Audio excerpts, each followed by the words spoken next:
There are moments in life that defy explanation. You lock eyes with a stranger, and something in you pauses, not out of fear, but recognition, like your soul has seen something it never forgot, only remembered. You weren't looking for them. You weren't ready, at least not in the way you thought. And yet, there they are, familiar, unshakably real. No fireworks, no dramatic signs from the universe, just a stillness, a knowing, as if the world, if only for a second, clicked into place. Carl Jung believed that what feels meant isn't just fantasy or fate. It's a reflection of something far deeper, the unconscious patterns of your psyche aligning with the outer world. In this video, we're going to explore why, when someone is truly meant for you, you won't need to force it. You'll feel it. Most of us are taught to see life as a series of random events, coincidences, accidents, a universe that operates blindly, without meaning. But Carl Jung saw something else. He noticed that sometimes events occur with such poetic timing, such strange resonance, that they feel significant, even if we can't explain why. You think of someone and they call. You wander into a cafe you've never been to and meet a person who changes your entire path. This is not chance. This is synchronicity, the coming together of inner and outer worlds, your thoughts, emotions, desires, and the external world responding, like a mirror echoing your soul back to you. Synchronicity is not about cause and effect. It's about meaning. It's as if the universe, or something deep within you, is orchestrating moments not to impress you, but to wake you up, to say, pay attention, this matters. And when it comes to love or connection, these synchronicities can feel even stronger. You meet someone who reflects your story, your wounds, your longings, without trying. Not everyone you cross paths with is meant to stay, but some appear in such alignment with your inner world that they feel destined. And often they are, not because fate scripted it, but because you, consciously or not, were ready to meet them. Jung believed that when our inner growth aligns with the external world, meaningful people begin to show up, not to complete us, but to show us who we've become and who we're capable of becoming. What if the people you're most drawn to aren't just about them, but about you? Carl Jung believed that deep within every person lives a hidden image. For men, it's the anima, the feminine soul. For women, it's the animus, the masculine spirit. These aren't roles or stereotypes. They are symbolic reflections of the parts of ourselves we often don't fully understand. The anima represents emotion, intuition, creativity, sensitivity. The animus, strength, reason, direction, and will. And here's where it becomes powerful. These inner images shape the people we're magnetized to in the outer world. Have you ever fallen for someone and couldn't quite explain why? Felt they understood you, even when you barely spoke? Often, what you're seeing is your own unconscious, projected onto another person. But that doesn't make it unreal. It makes it meaningful.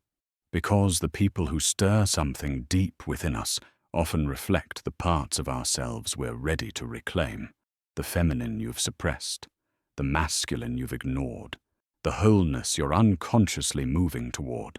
When someone is meant for you, it's not just chemistry, it's recognition, an inner resonance, not with who they are on the surface, but with what they awaken inside of you. Jung believed that real connection begins when we stop chasing perfection in others and begin to meet the pieces of ourselves they reveal. And that's the strange beauty of love through the Jungian lens. You don't just fall for someone else. You fall into yourself through them. Before we continue, please take a moment to like this video. Your support helps more people discover these ideas. And if you're enjoying this journey into the mysteries of the mind, make sure to subscribe so you don't miss what's coming next. Now, back to the video. Sometimes you meet a person and words feel unnecessary. You don't need to explain who you are. You don't need to perform. You simply exist in their presence, and that feels like enough. It's not that you've known them before, but that somehow your soul remembers them. Carl Jung would say, this isn't imagination, it's the unconscious, that deep reservoir of memory, symbol, and instinct coming to the surface. He believed that when someone evokes a strong, immediate connection, it's often because they align with archetypes buried in your psyche, not in a superficial way, but in a way that stirs something ancient, something timeless within you. This is why you can meet someone once and feel like you've known them your whole life, why silences don't feel awkward, why time with them bends, slows, disappears. It's the recognition of an inner truth mirrored in another human being, and that's not random. You may find yourself drawn to their energy, not because of their looks or achievements, but because they feel like a key, unlocking parts of you that were quietly waiting. You might not even fall in love right away. You might just feel a quiet certainty, a peace, a warmth that says, this is safe, this is real, this is something. Jung understood that not all relationships are meant to last forever, but the ones that awaken you, those that reach past logic and touch your soul, they're never meaningless.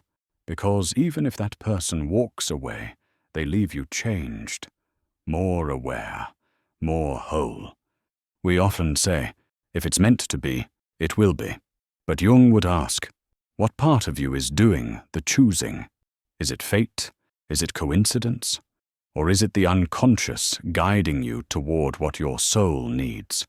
When someone is meant for you in the Jungian sense, they don't come to complete you. They come to reflect you. They awaken your shadows, challenge your beliefs, bring your deepest desires and fears to the surface, not to break you, but to help you grow.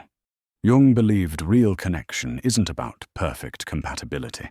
It's about inner evolution, two people walking parallel paths of individuation, each becoming more of who they truly are. When someone is meant for you, it's not always easy, but it is true. It feels like alignment. It feels like clarity, even in the middle of chaos. It feels like coming home to yourself, because through them, you see yourself more clearly than ever before. Not every meant to be lasts a lifetime. Some people are bridges, some are lessons, and some stay. But the common thread? They all show up when you're ready, or at least when a deeper part of you is. So next time you meet someone who stirs something in you, don't rush to define it. Just listen, not to your mind, but to the quiet place beneath it. Because the soul doesn't speak in logic. It speaks in feelings, timing, and quiet, inexplicable knowing. Maybe being meant for someone isn't about possession or permanence. Maybe it's about recognition, a shared moment of truth. Two souls briefly remembering who they are by seeing each other clearly. Jung once said, the meeting of two personalities is like the contact of two chemical substances. If there is any reaction, both are transformed. So if someone enters your life and stirs something real, don't ask if they're the one.